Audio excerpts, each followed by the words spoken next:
Hey y'all. Today I wanted to talk about PCOS, which is Polycystic Ovarian Syndrome. And I really wanted to touch on it because it affects so many women. It's super common. It affects about 10% of women, which is a lot of people. A lot of ladies dealing with PCOS. And although I haven't personally dealt with it, that's not something that I suffer from. I do have family members that have suffered or do still suffer with PCOS and the things that go along with it. So to me, it's important. It's important for anyone. I mean, if anyone's out there dealing with it, but I really wanted to talk about it because I know how it affects women trying to conceive or just day to day, like how it can affect you. Um, but it's pretty complex, so I'm not going to make it seem like it's not. But it's one of the one it one of the main characteristics of it is that your ovaries will have a bunch of little tiny cysts all over them, just in my brain covered with cysts, um, as opposed to a regular ovary that does not. It is cyst free or may have a regular follicular cyst or something like that that's kind of normal throughout your menstrual cycle.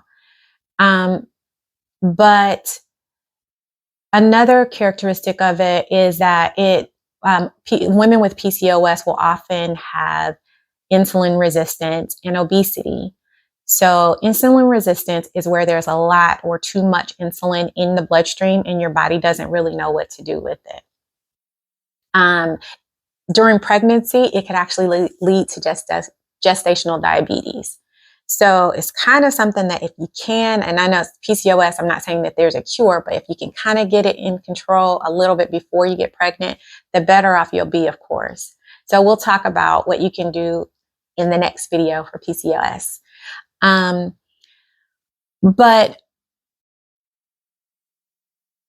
one of the primary ways that PCOS affects women is through the disruption of ovulation. So the hormones, there's like this hormone imbalance that happens with PCOS. The LH and the FSH will not adequately or sufficiently release into your bloodstream enough. And in LH, if you remember from the hormone video, LH is your luteinizing hormone. So that's the hormone that tells your eggs to release, to ovulate. And the FSH is the follicle stimulating hormone, which is the hormone that tells your eggs to get bigger, to mature, to get ready to be fertilized. So those two hormones will be kind of like, to simplify, they'll be out of whack. So your eggs will not properly develop. They could overmature, which overmaturing eggs is not great. It will not fertilize properly, possibly. And then, of course, an undermature egg, it won't fertilize. So we have to have the perfect balance. Truly, childbirth is a miracle and conceiving is a miracle, but you have to have that perfect balance with PCOS, and those hormones being out of whack doesn't help. Women with PCOS will have high androgens. So that's a male hormone, and they'll have really high androgens, which you'll see like patches of hair, or there'll be dark spots in areas that might be a characteristic of PCOS. So again, the hormones, obesity, potentially obesity, and insulin resistance. And I do remember, just to cut back a quick second, but I do remember the first time that I even heard about PCOS. I'm not sure how we got on this conversation, but I was in a bridal store and the ladies and I that worked there were talking about both of them had PCOS. It was like two ladies working there and they both have PCOS. So what are the odds, right? 10% of the population and two of them are right here in front of me. And I was like, well, maybe I have that. And because I knew that I had ovarian cyst. And one of them looked at me and was like, normally it doesn't, you wouldn't be so slim. And at the time, I was super, super skinny, trying to gain weight. But she looked at me and was like, probably not. And I was like, well, when she talked to me about it, and I was really young, but when the more we talked about it, I was like, yeah, no, I know I have follicular cyst, but I don't have the characteristics of PCOS. So PCOS also will cause other issues that will lead to infertility. So one of the things that it will lead, besides the absence of ovulation, your periods or your cycle, your menstrual cycle may be very long. Like you may have not even 9 periods a year. You may have, I know I've heard of people having 4 and 5 periods a year. So with PCOS, that's a very real possibility. Of course, that makes it more difficult to track your period. If your cycles are extremely long, how do you track your cycle? If you are testing for ovulation and it's like you can't ever quite figure out when you're ovulating, how do you get pregnant? It's challenging.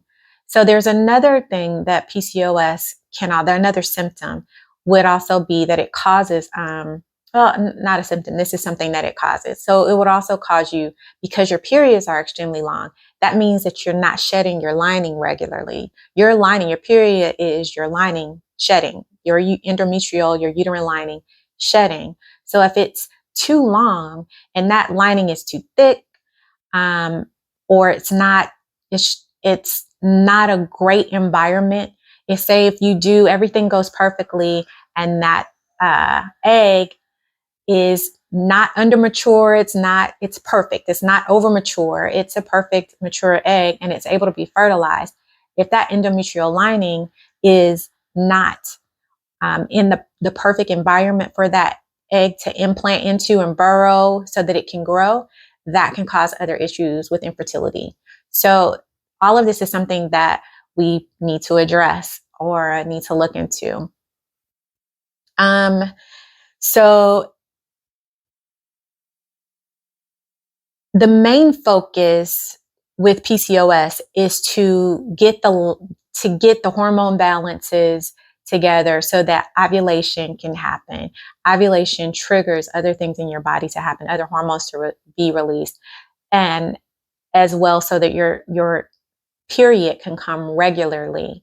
And that's the main goal, is to get ovulation, get your cycles regular and ovulation to happen regular, your hormones balanced so that you can still get pregnant naturally.